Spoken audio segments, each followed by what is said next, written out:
Shalom saudara-saudara, apa kabar?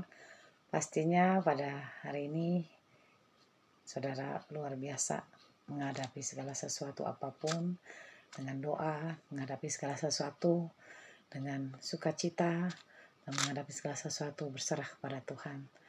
Pada malam hari ini kami akan berdoa terlebih dahulu sebelum kita membacakan firman. Mari kita berdoa. Bapa dalam surga, terima kasih pada malam hari ini Tuhan. Kau beri kami kekuatan, kesehatan, perlindungan, penjagaan pada kami semua Tuhan.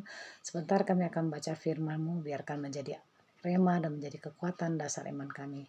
Haleluya, amin. Shalom saudara, pada malam hari ini saya membacakan 2 Samuel 1 ayat 1 sampai 16. Daud menerima kabar kematian Saul.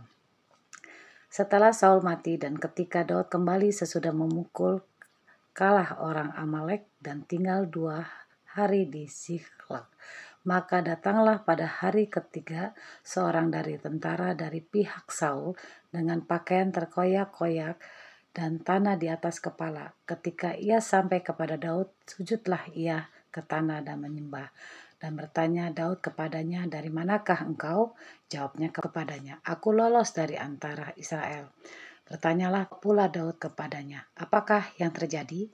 Coba ceritakan kepadaku." Jawabnya, "Rakyat telah melarikan diri dari pertempuran, bukan saja banyak dari rakyat yang gugur dan mati, tetapi Saul dan Yonatan anaknya juga sudah mati." Lalu Daud berkata kepada orang muda yang membawa kabar kepadanya itu, "Bagaimana kau ketahui bahwa Saul dan Yonatan anaknya sudah mati?" Orang muda yang membawa kabar kepadanya itu berkata, "Kebetulan aku ada di pegunungan Galilea." Maka tampaklah Saul berletakkan kepada temboknya, sedang kereta-kereta dan orang-orang berkuda mengejarnya. Ketika menoleh ke belakang, ia melihat aku, lalu memanggil aku dan berkata, "Ya Tuanku." Ia bertanya kepadaku, "Siapakah engkau?" Jawabku kepadanya, "Aku seorang Amalek." Lalu katanya kepadaku, "Datanglah dari mana? Lah kemari dan bunuhlah aku, sebab kekejangan telah menyerang aku, tetapi aku masih bernyawa." Aku datang ke dekatnya dan membunuh dia, sebab aku tahu ia tidak dapat hidup terus. Setelah jatuh, aku mengambil jelmam yang ada di kepalanya dan gelang yang pada lengannya, dan inilah dia membawa kepada Tuanku. Lalu Daud memegang pakaiannya, mengoyaknya, dan semua orang yang bersama-sama dengan dia berbuat demikian juga.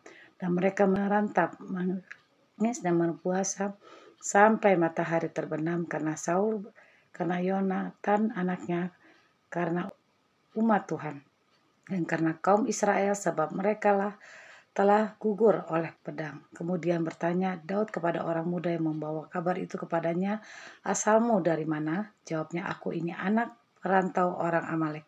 Kemudian berkatalah Daud kepadanya, "Bagaimana tidakkah engkau mengangkat tanganmu memusnahkan orang yang diurapi Tuhan?" Lalu Daud memanggil salah satu orang dari anak buahnya dan berkata, "Kemari, peranglah dia." Orang itu memerangnya sehingga mati. Dan Daud berkata kepadanya, "Kutanggung sendiri darahmu, sebab mulutmu yang menjadi saksi menentang engkau, karena berkata, aku telah membunuh orang yang diurapi Tuhan." Amin. Terima kasih pada malam hari ini kita sudah mendengarkan beberapa ayat firman Tuhan. Biarkan menjadi rema dan menjadi kekuatan dasar iman pada malam hari ini. Sebelumnya kita berdoa dulu sebelum mengakhiri perjumpaan kami. Kami berdoa, terima kasih Tuhan untuk malam hari ini Tuhan, karena kami percaya firman-Mu ya dan amin. Kau menggenapi segala firman-Mu Tuhan. Kami percaya atas firman-Mu, atas kuasa-Mu Tuhan. Kami sudah menerima Engkau menjadi juru selamat kami Tuhan. Terima kasih Bapa. Kami sudah berdoa mengucap syukur. Haleluya. Amin. Tuhan berkati. Shalom. Firman-Mu pelita bagi kakiku, terang bagi jalan.